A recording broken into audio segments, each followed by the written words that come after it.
Senator Scott, thank you so much for joining us. And one of the things I want to talk about is the fact that as much as John Lewis fought for his causes, that he was bigger than the partisan divide we see. You're a Republican. He was a Democrat.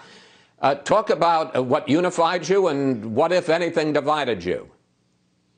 Well, there's certainly, thank you, Chris, and good morning. It's a somber day, a sad day, but a day of reflection on how much our nation has changed and what role John Lewis played in that change. The things that I remember about John Lewis and his fight for equality includes financial literacy. And this is an area where he and I both see the light from the same place. The light comes in for the future as we prepare our next generation to be leaders in the financial realm. And he was passionate about that. He was certainly passionate about all civil rights, but he was very passionate about financial literacy, very passionate about having equality and opportunity, economic opportunity throughout this nation for all people. And I loved his heart. When I first became a Congress member, he was one of the first to invite me in and sat me down. And as if he could foreshadow the future, he told me not to be bitter. He knew I was a Republican. He knew I was an African-American Republican. And that was a strange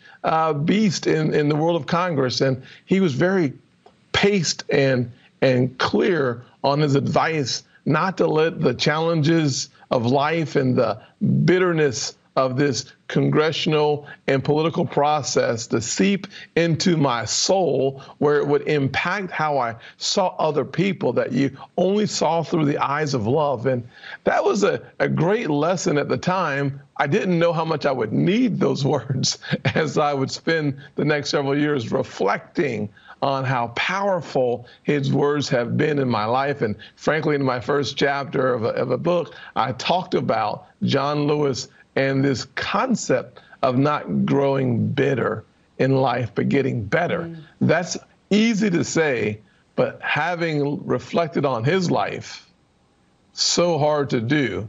And that's why I think he talks about good trouble, the kind of trouble that makes the world a better place.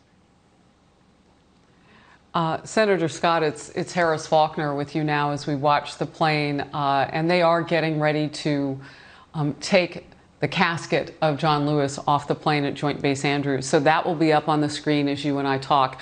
What does it mean today, Senator, for John Lewis to come back to Washington, D.C., particularly at a time when the Hill is such a divided place? And look, I mean, you work there, so maybe it's always that divided, but from just a layperson's perspective, we seem to have not gone forward in that sense of bringing people together on the Hill, or maybe gone backwards. How would you describe it?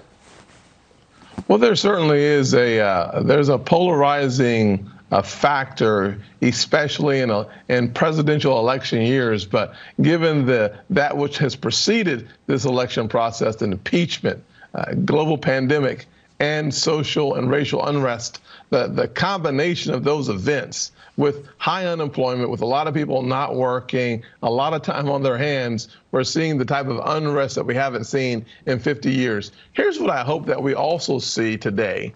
We see a hero going home. We see not only a coffin, but we see a man of peace. I'm reminded of 1 Peter 5:7 that we can cast our cares upon the Lord, for he cares for us. And once those cares have been cast, we should still get up and move in the right direction. And that's exactly what John Lewis embodied. He had this peace that was a force of power that suggested that things will get better if we apply the type of force that makes change inevitable. That was not a violent force. It was actually a force of peace, harder to find, but easier to spot in the midst of the chaos of our country. And I will say without any question that John Lewis, he spoke the words of peace, but he lived the life of action. And the combination is what we need now more than ever. And it's one of the ways that we bridge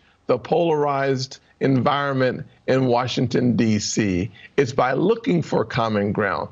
It's by not questioning the intentions, the motivations of those who are in a different position than you are, but to accept the fact that those sides need to come to the table no matter how much you disagree. But wherever you do agree, come to the table and work it out.